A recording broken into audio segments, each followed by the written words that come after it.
The execution of Ned Stark is one of the most shocking moments in the first season of Game of Thrones. Throughout the early episodes, viewers see Ned as the honorable and noble Lord of Winterfell. He is a man who values justice and loyalty above all.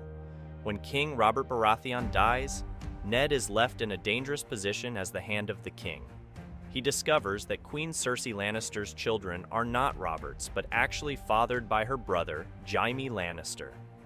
Ned Stark decides to confront Cersei, believing it is his duty to tell her the truth and give her a chance to escape with her children. He also writes to King Robert's brother, Stannis Baratheon, to inform him that he is the rightful heir to the throne. However, Ned underestimates Cersei's cunning and the treachery in King's Landing. After King Robert's death, Ned attempts to seize control for the legitimate heir, but is betrayed by Littlefinger, who he thought was an ally. Littlefinger's betrayal leaves Ned without the power or support he needs. Soldiers loyal to the Lannisters capture him. In a desperate move to protect his daughters Sansa and Arya, who are in the city, Ned agrees to confess to treason.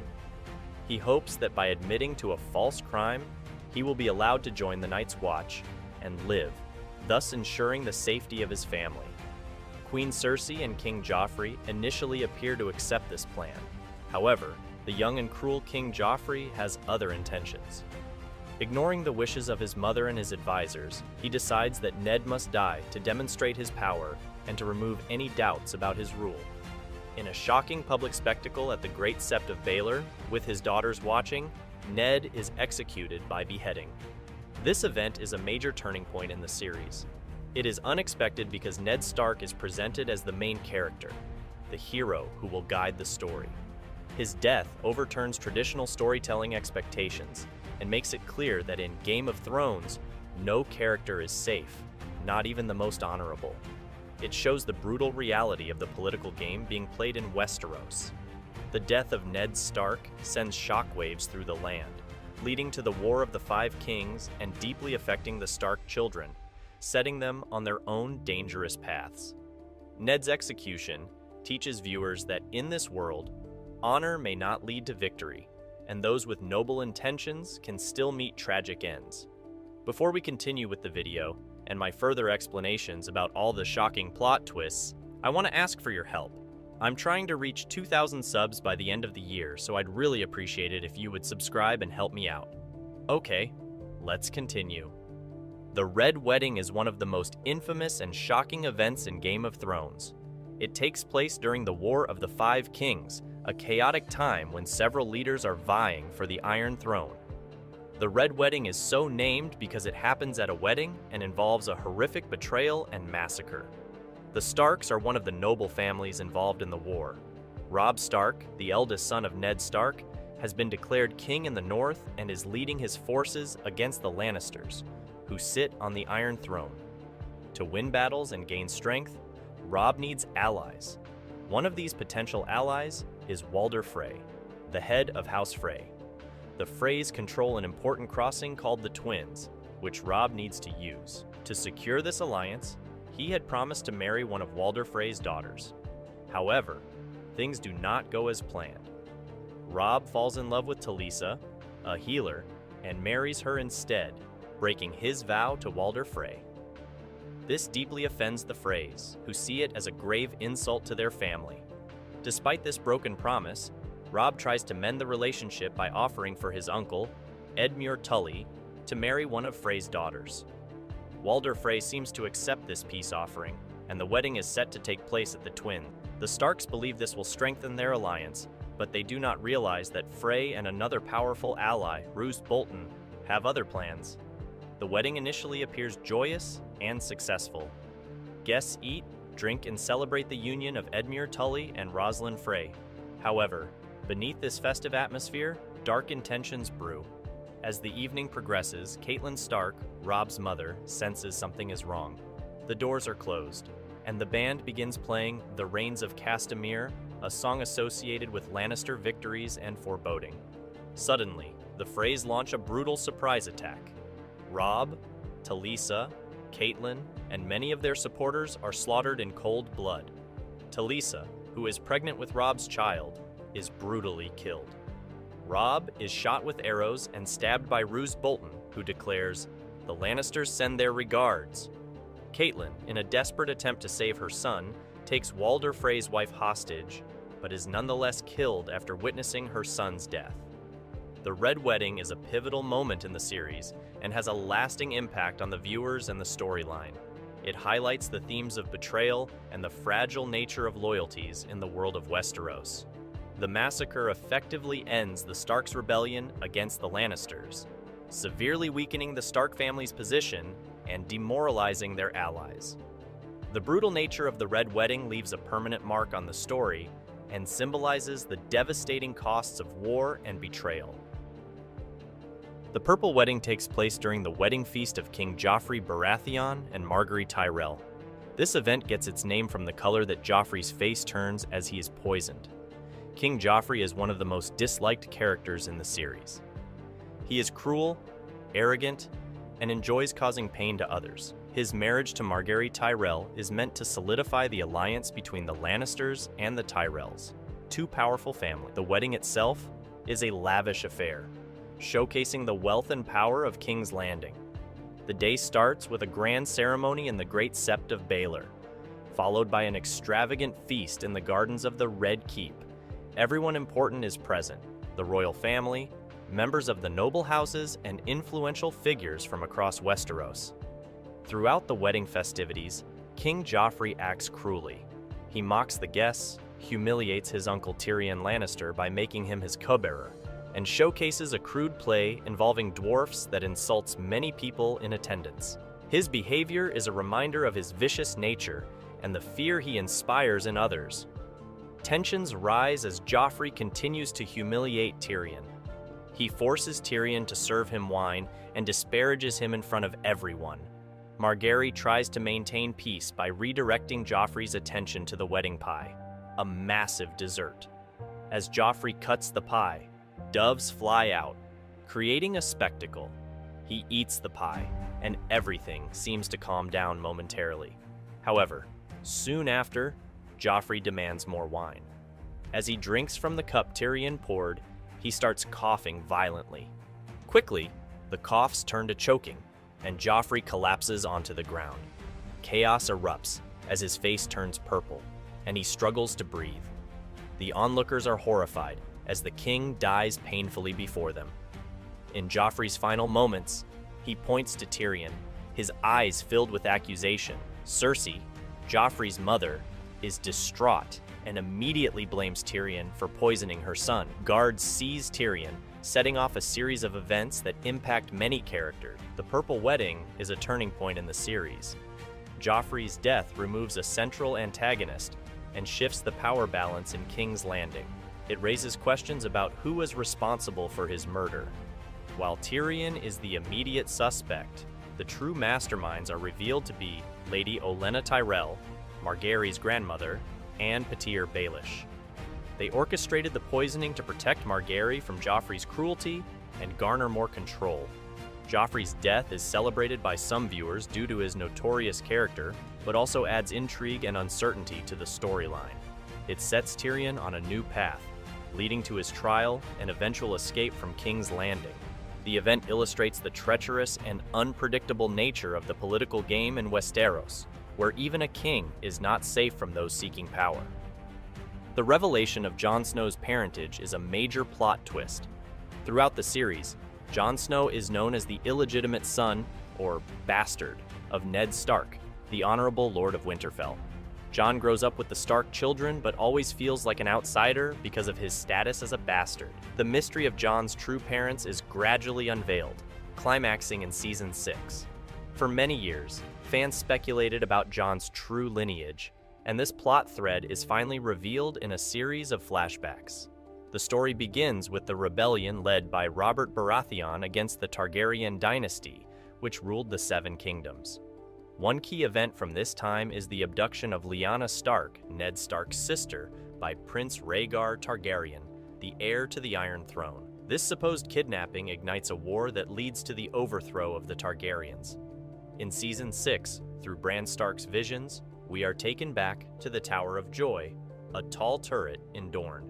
Here, Ned Stark fights his way to find his sister, Lyanna. When Ned reaches the top of the tower, he discovers Lyanna bedridden and dying after childbirth.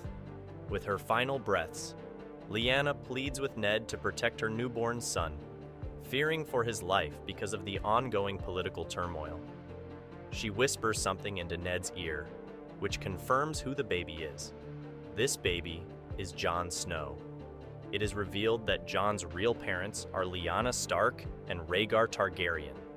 This revelation means that Jon is not a Stark bastard, but rather a Targaryen, and has a legitimate claim to the Iron Throne. Ned Stark, known for his strong sense of honor, keeps Jon's true parentage secret to protect him from Robert Baratheon, who sought to eliminate all Targaryen heirs to secure his rule. To keep Jon safe, Ned raises him as his own illegitimate child, agreeing to let the world, including his wife Catelyn, believe he had an affair. This revelation has profound implications for Jon. Throughout his life, he struggled with the stigma of being a bastard, which influenced many of his decisions. Knowing his true heritage would have changed his perception of himself and his role in the world. In Season 7, the full significance of Jon being a legitimate Targaryen is explored further. Samwell Tarly and Bran Stark confirm that Jon is the son of Rhaegar and Lyanna, and that Rhaegar and Lyanna were secretly married, making Jon the legitimate heir. This knowledge becomes crucial as the series progresses, adding complexity to Jon's relationships with key characters, including Daenerys Targaryen. It deepens Jon's narrative arc from a perceived outsider to someone with a powerful claim to leadership in Westeros, influencing alliances and the fight for the Iron Throne. This twist illuminates not only Jon's past, but shapes the political future of Westeros. Hodor's story is one of the most emotional and unexpected moments. Hodor is a gentle giant who can only say one word: Hodor. He serves the Stark family at Winterfell and later becomes a loyal companion to Bran Stark. For many seasons, Hodor's mysterious inability to say anything other than his name is a point of curiosity and endearment for fans. His real name is Wyllis, and he was a stable boy at Winterfell when he was younger. He was known to be capable of speaking normally until an unknown event changed him. The heartbreaking truth about Hodor's condition is revealed during Bran's training with the Three-Eyed Raven. Bran learns to use his powers to see events from the past. In one vision, Bran travels back in time to Winterfell and sees Wyllis as a young boy, interacting with Lyanna Stark and other residents of the castle. Wyllis is a normal, active boy who speaks like everyone else. While Bran is in this vision, in the present, he and his group are attacked by the White Walkers and their whites inside the cave where the Three-Eyed Raven lives. They are desperate to escape, and Bran is still connected to the past vision as this chaotic situation unfolds. In a dramatic attempt to save Bran, Mira Reed, one of Bran's companions, tries to wake Bran up from his warging state. She pleads with Hodor to hold the door against the attacking whites while they attempt to flee through a back exit. Still in the vision and hearing Mira's cries, Bran is inadvertently warging into both the younger and present-day Hodor. This creates a mental link between the two timelines. Young Wyllis hears Mira shouting, "Hold the door," through Bran's connection to him. The command echoes in his mind, merging into the single word, Hodor. The psychological trauma of experiencing this mental connection across time causes young Wyllis to seize and fall to the ground, repeating the words, "Hold the door," until they slur into Hodor. This event leaves him mentally impaired, only able to say Hodor for the rest of his life. In the present, Hodor obeys Mira's command and bravely holds the door against the whites, sacrificing himself so that Bran and Mira can escape. Hodor's past and present actions merge to show the full extent of his loyalty and bravery. This poignant revelation explains why he could only say Hodor and tragically highlights the depth of his sacrifice for Bran. This moment has a lasting impact on the characters and viewers alike. It underscores the intricate connections in the series and the personal sacrifices made against the looming threat of the White Walkers. Hodor's story is a heart-wrenching example of how intertwined the past, present, and future are in Game of Thrones. The destruction of King's Landing is one of the most dramatic and controversial events in Game of Thrones. It occurs in the final season, Season 8, and drastically changes the course of the series. Daenerys Targaryen, a key character, spends much of the series trying to reclaim the Iron Throne, which her family, the Targaryens, ruled before they were overthrown. With her dragons and loyal followers, Daenerys becomes a strong contender for the throne. She gains support by freeing slaves and promising a better world. As she arrives at King's Landing, the capital of Westeros, she faces Cersei Lannister, who currently sits on the throne. Cersei is ruthless and determined to keep her power. Daenerys wants to claim the city and the throne, but she also hopes to avoid unnecessary bloodshed among innocent civilians. The battle for King's Landing begins with Daenerys riding her dragon Drogon, making a strong assault on the city's defenses. Her forces quickly gain the upper hand, and the Lannister army, defending the city, soon surrenders. The city's bells ring out, signaling their desire to end the fight and give up. However, despite the clear signal of surrender, Daenerys decides to continue her attack. In a shocking turn, she directs Drogon to unleash fiery destruction upon the city's streets, including its people. Her actions lead to widespread devastation, with countless innocent lives lost amid flames and falling debris. The sight of King's Landing's burning is both visually striking and morally complex. Throughout the series, Daenerys was portrayed as a liberator, someone who wanted to break the cycle of tyranny. Yet, her decision to destroy King's Landing reveals a darker side, driven by rage, grief, and the fear of losing her claim to power after losing trusted friends and advisors. Daenerys' choice divides viewers and characters alike. Jon Snow, her ally and lover, is horrified by the scale of destruction. Tyrion Lannister, her hand, deeply regrets supporting her after witnessing the city's destruction. Her actions question whether she can truly break the wheel of tyranny or if she has become what she originally fought against. The destruction of King's Landing is a pivotal moment that reveals the complexities of leadership and power. It challenges the notion that good intentions always lead to good actions and forces characters to reevaluate their loyalties and beliefs. This event leads directly to the series' climax, where the remaining characters must decide how to address Daenerys' actions and what kind of ruler should ultimately sit on the Iron Throne. Jon Snow faces a particularly difficult choice, torn between his love for Daenerys and the need to protect the realm from further harm. Ultimately, the destruction of King's Landing acts as a catalyst for the series' final decisions and outcomes, leaving a lasting impact on both the fictional world of Westeros and the viewers who followed the journey for many seasons. Thank you for joining us on this deep dive into some of Game of Thrones' most unforgettable moments. We hope you enjoyed our insights and analysis. If you did, make sure to subscribe to our YouTube channel for more exciting content about your favorite show. Don't forget to hit the notification bell so you never miss an update. We'd love to hear your thoughts about these epic plot twists in the comments below. Which moment shocked you the most? Do you have a theory or detail we might have missed? Let's keep the conversation going. Your support and engagement mean the world to us, and we can't wait to bring you more amazing content. Thanks for watching, and see you in the next video.